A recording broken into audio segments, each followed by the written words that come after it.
म्हणजे मुंबई आणि ठाण्यातल्या सगळ्याच अनाथाश्रमाला जाणार होता. इनफॅक्ट सुरुवात आम्ही आपल्याच रामपुरी अनाथालयापासून करतोय.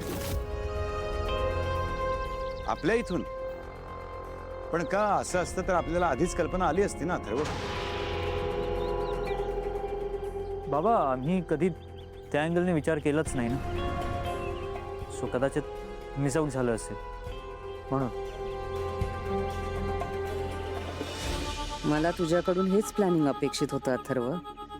आपल्या आश्रमातच तुमचा शोध संपणार आहे. तिथून पुढे जायची गरजच पडणार नाही.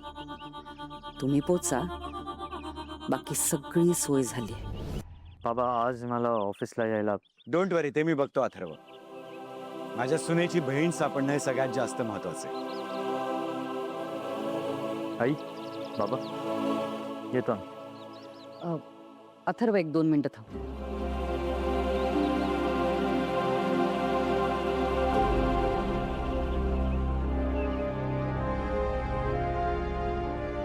तुम्ही निघालात?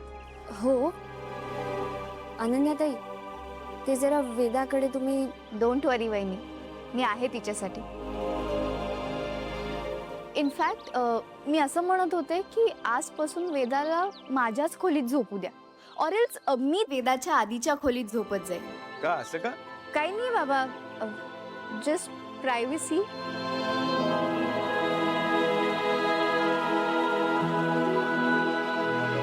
तू वेदाकडे लक्ष दे अनन्या. प्रायव्हसी. ओके.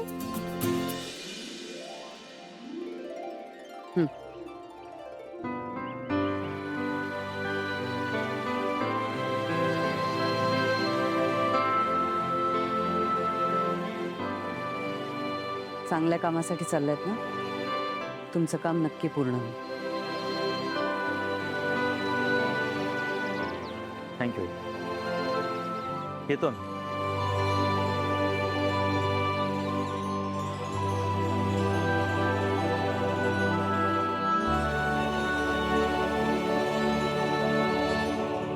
अनन्या, हे जरा आठवून घ्या. चला मंजिरी, आतापर्यंत सगळी कामं देवाच्या कृपेने चांगली पार पडली. इथूनही पुढे सगळं चांगलंच होईल, हो ना? मी ऑफिसला जाऊन येतो.